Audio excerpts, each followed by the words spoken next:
Cookies voice में आपका स्वागत है। हम सुन रहे हैं विवेक चूड़ामणि, जिसे लिखा है आदि शंकराचार्य ने। आइए सुनते हैं। इस अहंकार रूप शत्रु का निग्रह कर लेने पर फिर इस विषय चिंतन के द्वारा इसे सिर उठाने पर अवसर कभी ना देना चाहिए, क्योंकि नष्ट हुए जंबीर के वृक्ष के लिए जल के समान इसके पुनर्जीवन के फिर से जी उठने का कारण यह विषय चिंतन ही है। जो पुरुष देहात्म बुद्धि से स्थित है वही कामना वाला होता है। जिसका देह से संबंध नहीं है वह विलक्षण आत्मा कैसे सकाम हो सकता है। इसलिए बेदा शक्ति का कारण होने से विषय चिंतन में लगा रहना ही संसार बंधन का मुख्य कारण है। कार्य के बढ़ने से उसके बीजक की वृद्धि होती भी न देखी जाती है, और कार्य का नाश हो जाने से बीज भी नष्ट हो जाता है। इसलिए कार्य का ही नाश कर देना चाहिए। वासना के बढ़ने से कार्य बढ़ता है और कार्य के बढ़ने से वासना बढ़ती है। इस प्रकार मनुष्य का संसार बंधन बिल्कुल नहीं छूटता। इसलिए संसार बंधन को काटने के लिए मुनि इन दोनों का नाश करे। विषयों की चिंता और बाह्य क्रिया, इनसे ही वासना की वृद्धि होती है, और इन दोनों से ही बढ़कर वह वासना आत्मा के लिए संसार रूप बंधन उत्पन्न करती है। इन तीनों के क्षय का उपाय सब अवस्थाओं में सदा, सब जगह, सब ओर, सबको ब्रह्मात्र देखना ही है। इस ब्रह्म में वासना के दृढ़ हो जाने पर इन तीनों का लय हो जाता है। क्रिया के नष्ट हो जाने से चिंता का नाश होता है, और चिंता के नाश से वासनाओं का क्षय होता है। इस वासना क्षय का नाम ही मोक्ष है, और यही जीवन मुक्ति कहलाती है। सूर्य की प्रभा के उदय होते ही जैसे अत्यंत घोर अंधेरी रात का भी सर्वथा नाश हो जाता है, उसी प्रकार ब्रह्म वासना की स्फूर्ति का विस्तार होने पर यह अहंकार आदि की वासनाएं लीन हो जाती है। सूर्य के उदय होने पर जैसे अंधकार और उसमें होने वाले अनर्थ समूह कहीं दिखलाई नहीं देते, वैसे ही इस आदित्य आत्मानंद के रस का अनुभव होने पर ना तो संसार बंधन रहता है और ना दुख का ही गंध रहता है। यदि तुम्हारा कर्म बंधन अभी शेष है तो इस प्रतीयमान दृश्य का लय करते हुए तथा बाहर भीतर से सावधान रहकर अपने सत्ता मात्र आनंद घन स्वरूप का चिंतन करते हुए कालक्षेप करो। ब्रह्म विचार में कभी प्रमाद नहीं करना चाहिए, क्योंकि ब्रह्मा जी के पुत्र भगवान सनत कुमार जी ने प्रमाद मृत्यु है ऐसा कहा है। विचारवान पुरुष के लिए अपने स्वरूप अनुसंधान से प्रमाद करने से बढ़कर और कोई अनर्थ नहीं है, क्योंकि इसी से मोह होता है, और मोह से अहंकार, अहंकार से बंधन तथा बंधन से क्लेश की प्राप्ति होती है। जिस प्रकार उल्टा स्त्री अपने प्रेमी जार पुरुष को उसकी बुद्धि बिगाड़कर पागल बना देती है, उसी प्रकार विद्वान पुरुष को भी विषयों में प्रवृत्त होता देखकर आत्मविस्मृति बुद्धि दोषों से विक्षिप्त कर देती है। जिस प्रकार शैवाल को जल पर एक बार हटा देने पर वह क्षण भर भी अलग नहीं रहता, तुरंत ही फिर उसको ढक लेता है, उसी प्रकार आत्मविचारहीन विद्वान को भी माया फिर घेर लेती है। जैसे असावधान वश सीढ़ियों पर गिरी हुई खेल की गेंद एक सीढ़ी से दूसरी सीढ़ी पर गिरती हुई नीचे चली जाती है, वैसे ही यदि चित्त अपने लक्ष्य से हटकर थोड़ा सा भी बहिर्मुख हो जाता है तो फिर बराबर नीचे ही गिरता है। विषयों में लगा हुआ चित्त उनके गुणों का चिंतन करता है, फिर निरंतर चिंतन करने से उनकी कामना जागृत होती है, और कामना से पुरुष की विषयों में प्रवृत्ति हो जाती है। विषयों की प्रवृत्ति से मनुष्य आत्म स्वरूप से गिर जाता है, और जो एक बार स्वरूप से गिर गया उसका निरंतर अधः पतन होता रहता है, तथा पतित पुरुष का नाश के सिवा फिर उत्थान तो प्राय कभी देखा नहीं जाता। इसलिए संपूर्ण अनर्थों के कारण रूप संकल्प को त्याग देना चाहिए। इसलिए विवेक की और ब्रह्मवेत्ता पुरुष के लिए समाधि में प्रमाद करने से बढ़कर और कोई मृत्यु नहीं है। समाहित पुरुष ही पूर्ण आत्म सिद्धि प्राप्त कर सकता है। इसलिए सावधानी पूर्वक चित्त को समाहित करो। जिसने जीते हुए भी कैवल्य पद प्राप्त कर लिया है, उसी की देहपात के अनंतर कैवल्य मुक्ति होती है। क्योंकि जो थोड़ा सा भी वेद दिखता है, उसके लिए यजुर्वेद की श्रुति वह बताई है। जब कभी यह विद्वान अनंत स्वरूप में अणुमात्र भी वेद दृष्टि करता है, तभी इसको वे की प्राप्ति होती है। क्योंकि स्वरूप के प्रमाद से ही अखंड आत्मा में वेद की प्रतीति होती है। श्रुति स्मृति सैकड़ों युक्तियों से निषिद्ध हुए इस दृश्य में जो आत्म बुद्धि करता है, वह निषिद्ध कर्म करने वाले चोर के समान दुख पर दुख भोगता है। जो अद्वितीय ब्रह्म रूप सत्य पदार्थ की खोज करता है, वही मुक्त होकर अपने नित्य महत्व को प्राप्त करता है। और जो मिथ्या दृश्य पदार्थों के पीछे पड़ा रहता है, वह नष्ट हो जाता है। ऐसा ही साधु और चोर के विषय में भी देखा गया है। यति को चाहिए कि असत पदार्थों का पीछा छोड़कर यह साक्षात ब्रह्म में ही मैं ही ब्रह्म हूँ, ऐसी आत्म दृष्टि ही स्थिर होकर रहे।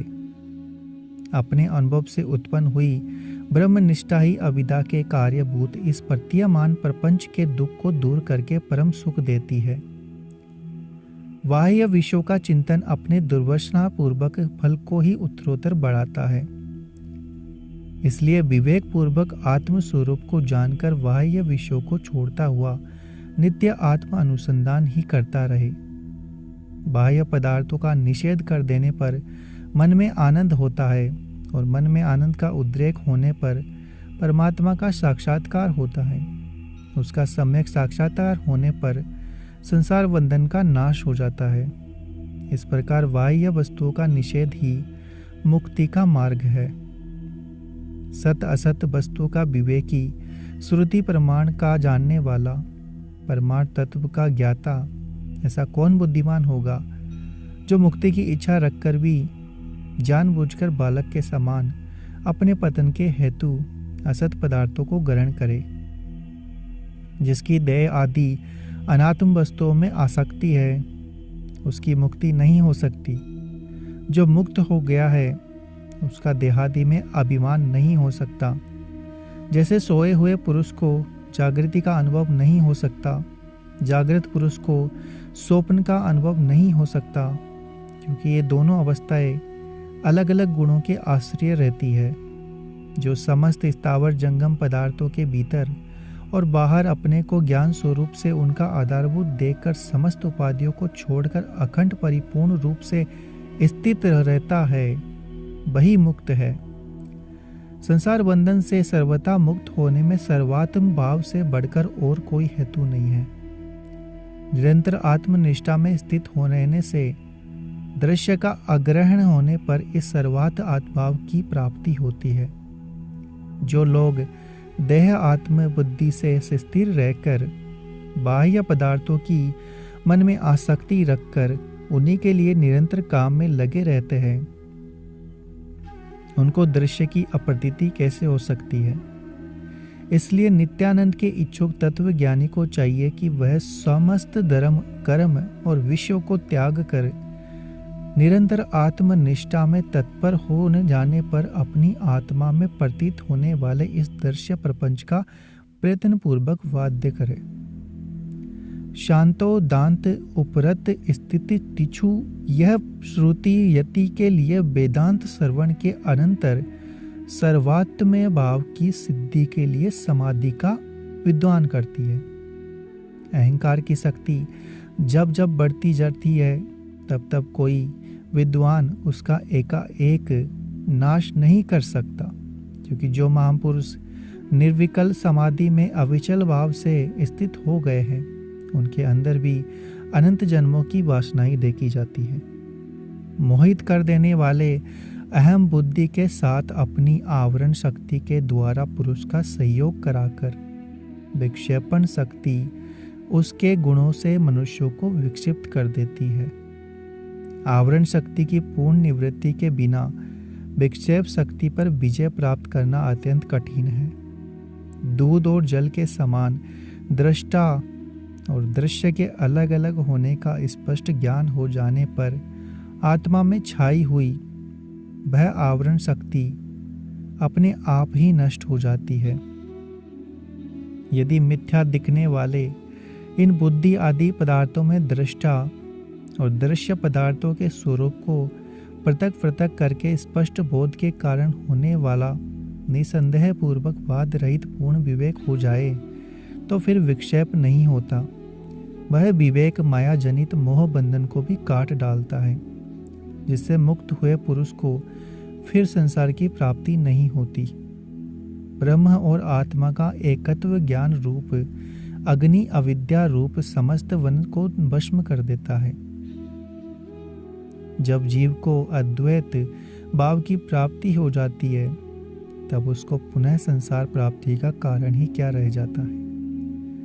आत्म वस्तु का ठीक ठीक साक्षात्कार हो जाने से आवरण का नाश हो जाता है तथा मिथ्या ज्ञान का नाश और विक्षेप जनित दुख की निवृत्ति हो जाती है। रज्जु में ब्रह्म के कारण सर्प की प्रतीति होती है और उस मिथ्या प्रतीति से ही व्यय, कंप आदि दुखों की प्राप्ति होती है।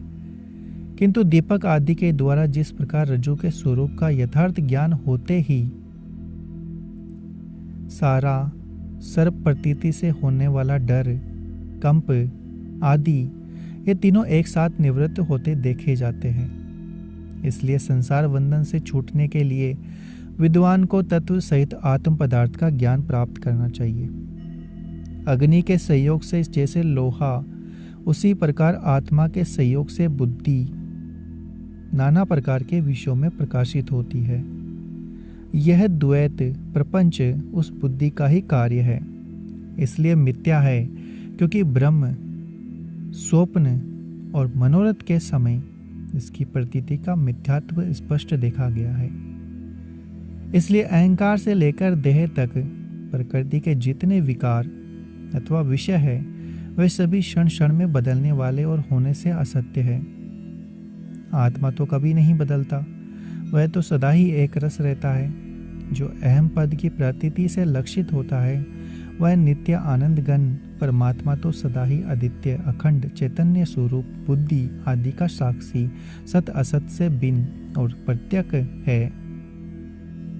विद्वान पुरुष इस प्रकार सत और असत का विवाह करके अपनी ज्ञान दृष्टि से तत्व का निश्चय करके और अखंड बोध स्वरूप आत्मा को जानकर असत पदार्थों से मुक्त होकर स्वयं ही शांत हो जाता है। अज्ञान रूप हृदय की ग्रंथि का सर्वथा नाश तो तभी होता है जब निर्विकल्प समाधि द्वारा अद्वैत आत्मस्वरूप का पदार्थकार साक्षात्कार कर लिया जाता है। आदित्य और निर्विशेष परमात्मा में बुद्धि के दोष से तू मैं यह ऐसी कल्पना होती है और वही संपूर्ण विकल्प समाधि में विघ्न रूप से स्फुरित होता है, किंतु तत्व वस्तु का यथावत ग्रहण होने से वह सब लीन हो जाता है। योगी पुरुष चित्त की शांति, इंद्रिय निग्रह, विषयों से उपरति और क्षमा से युक्त होकर समाधि का निरंतर अभ्यास करता हुआ अपने सर्वात्म भाव का अनुभव करता है। उसके द्वारा अविद्या रूप अंधकार से उत्पन्न हुए समस्त विकल्पों का वलीभांति ध्वंस करके निष्क्रिय और निर्विकल्प होकर आनंद पूर्वक ब्रह्मकार वृत्ति से रहता है। जो लोग श्रोत्रा आदि इंद्रिय वर्ग तथा चित्त और अहंकार इन बाह्य वस्तुओं को आत्मा में लीन करके समाधि में स्थित होते हैं, वे ही संसार बंधन से मुक्त है। जो केवल प्रोक्ष परम ज्ञान की बातें बनाते रहते हैं, वे कभी मुक्त नहीं होते। उपाधि के भेद ही आत्मा में भेद की प्रतीति होती है और उपाधि का लय हो जाने पर वह केवल स्वयं ही रह जाता है। इसलिए उपाधि का लय करने के लिए विचारवान पुरुष सदा निर्विकल्प समाधि में स्थित होकर रहे। एकाग्र चित्त से निरंतर सत्य स्वरूप ब्रह्म में स्थित होने से मनुष्य का ब्रह्म स्वरूप ही हो जाता है। जैसे ब्रह्म का व्यय पूर्वक ध्यान करते करते क्रीड़ा ब्रह्म स्वरूप ही हो जाता है, जिस प्रकार अन्य समस्त क्रियाओं की आसक्ति को छोड़कर केवल ब्रह्म का ही ध्यान करते करते कीड़ा ब्रह्म रूप हो जाता है, उसी प्रकार योगी एक निष्ठ होकर परमात्म तत्व का चिंतन करते करते परमात्म भाव को ही प्राप्त हो जाता है। परमात्म तत्व अत्यंत सूक्ष्म है, उसे स्थूल दृष्टि से कोई भी प्राप्त नहीं कर सकता। इसलिए अति शुद्ध शुद्धि वाले सत्पुरुषों को उसे समाधि द्वारा अति सूक्ष्म वृत्ति से जानना चाहिए।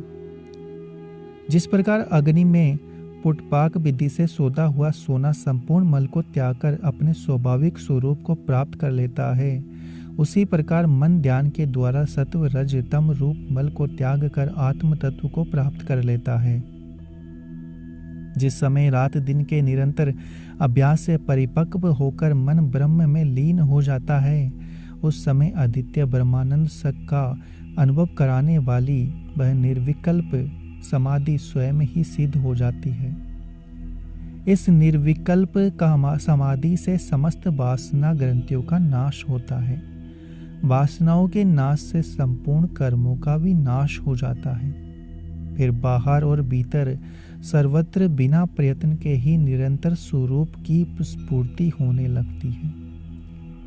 वेदांत के श्रवण मात्र से उसका मनन करना 100 गुना अच्छा है और मनन से भी लाख गुना श्रेष्ठ कर निधि ध्यासन आत्म भावनाओं को अपने चित्त में स्थिर करना है तथा निधि ध्यासन से भी अनंत गुना निर्विकल्प समाधि का महत्व है, जिससे चित्त फिर आत्म स्वरूप से कभी चलायमान नहीं होता।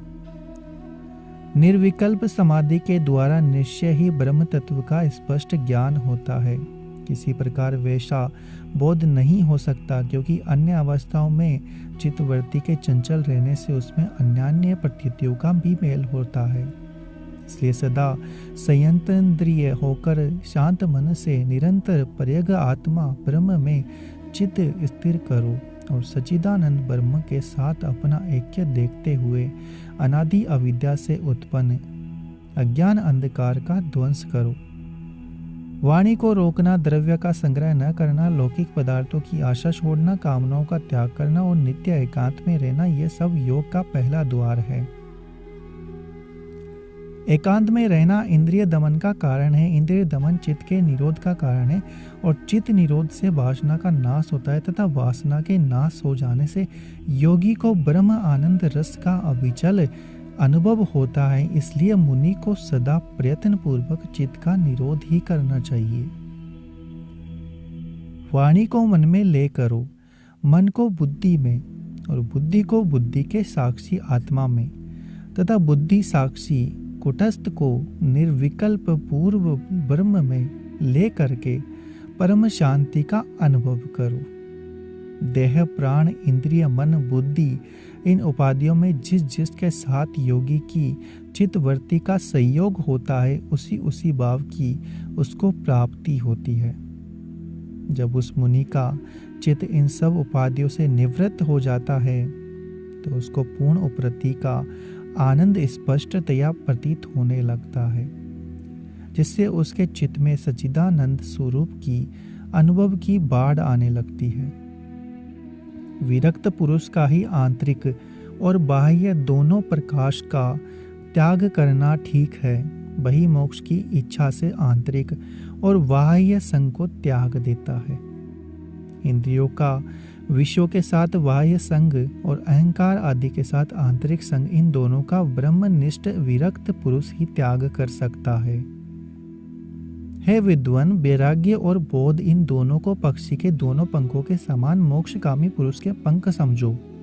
इन दोनों में से किसी भी एक के बिना केवल एक ही पंख के द्वारा कोई मुक्ति रूपी महल की अटारी पर नहीं चढ़ सकता। अत्यंत वैराग्यवान को ही समाधि लाभ रहता है। समाधिस्थ पुरुष को ही दृढ़ बोध होता है और सुदृढ़ बोधमान का ही संसार बंधन छूटता है, और जो संसार बंधन से छूट गया उसी को नित्यानंद का अनुभव होता है। जितेंद्रिय पुरुष के लिए वैराग्य से बढ़कर सुखदायक मुझे और कुछ भी प्रतीत नहीं होता, और यह यदि कई शुद्ध आत्मज्ञान के साथ सहित हो तो स्वर्गीय साम्राज्य के सुख का देने वाला होता है। यह मुक्ति रूप कामिनी का निरंतर खुला हुआ द्वार है। इसलिए है वत्स, तुम अपने कल्याण के लिए सब ओर से इच्छा रहित होकर सदा सच्चिदानंद ब्रह्म में ही अपनी बुद्धि स्थिर करो। विष के समान विषम विषयों की आशा को छोड़ दो। क्योंकि यह मृत्यु का मार्ग है तथा जाति, कुल और आश्रम आदि का अभिमान छोड़कर दूर से ही कर्मों को नमस्कार कर दो। देह आदि असत पदार्थों में आत्म बुद्धि को छोड़ो और आत्मा में अहम बुद्धि करो, क्योंकि तुम तो वास्तव में इन सब के दृष्टा और मल द्वैत से रहित जो परम ब्रह्म है वही हो। चित्त को अपने लक्ष्य ब्रह्म में दृढ़ता पूर्वक स्थिर करके बाह्य इंद्रियों को अपने अपने गोलकों में स्थिर करो। शरीर को निश्चल रखो और उसकी स्थिति की ध्यान मत दो।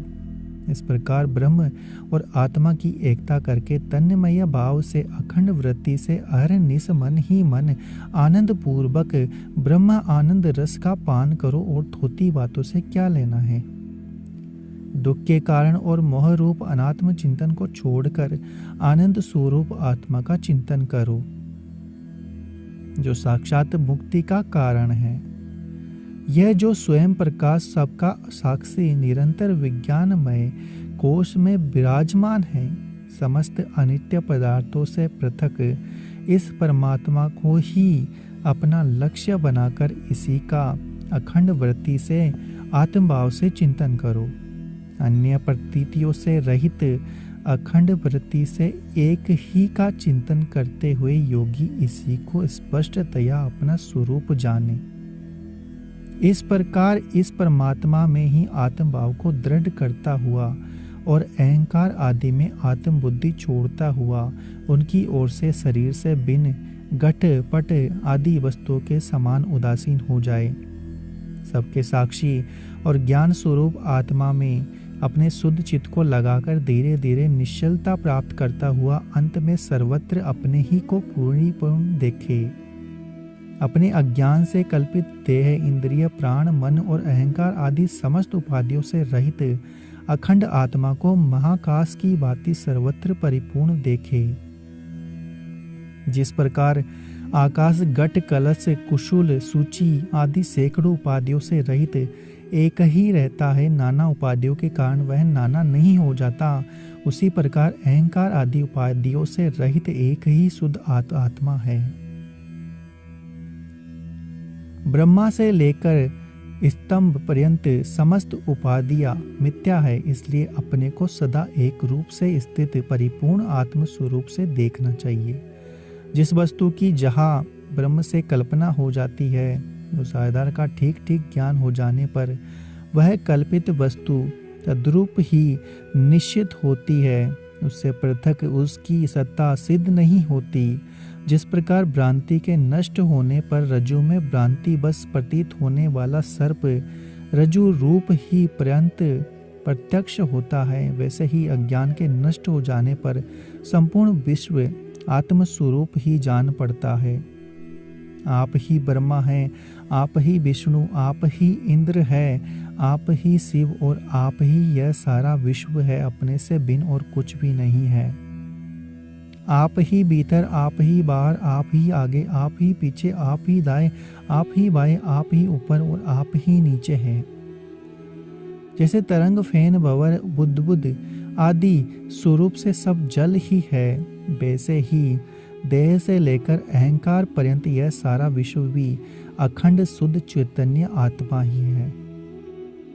मन और वाणी से प्रतीत होने वाला यह सारा जगत सत स्वरूप ही है, जो महापुरुष प्रकृति से परे आत्म स्वरूप में स्थित है। उसकी दृष्टि में सत से पृथक और कुछ भी नहीं है। मिट्टी से पृथक घट, कलश और कुंभ आदि क्या है? मनुष्य महामाई मदिरा से उन्मत्त होकर ही मैं तू ऐसी भेद बुद्धि युक्त वाणी बोलता है। कार्य रूप द्वैत का उपसंहार करते हुए जहाँ और कुछ नहीं देखता, ऐसी अद्वैत परक श्रुति मिथ्या अभ्यास की निवृत्ति के लिए बारंबार द्वैत का अभाव बताती है। जो परम ब्रह्म स्वयं आकाश के समान निर्मल, निर्विकल्प, निस्सीम, निश्चल, निर्विकार, बाहर भीतर सब ओर से शून्य, अनन्य, अद्वितीय है, वह क्या ज्ञान का विषय हो सकता है? इस विषय में और अधिक क्या कहना है? जीव तो स्वयं ब्रह्म ही है, ब्रह्म ही यह संपूर्ण जगत रूप से फैला हुआ है, क्योंकि श्रुति भी कहती है कि ब्रह्म है, अद्वितीय है और यह निश्चय है जिनको यह बोध हुआ है मैं ब्रह्म ही हूँ, वे बाह्य विषयों को सर्वथा त्याग कर ब्रह्म भाव से सदा सच्चिदानंद स्वरूप ही स्थित रहते हैं। इस मलमय कोश में अहम बुद्धि से हुई आसक्ति को छोड़ो और इसके पश्चात वायु रूप लिंग देह भी उसका दृढ़ता पूर्वक त्याग करो तथा जिसकी कीर्ति का वेद बखान करते उस आनंद स्वरूप ब्रह्म को ही अपना स्वरूप जानकर सदा ब्रह्म रूप से ही स्थित रहकर रहो।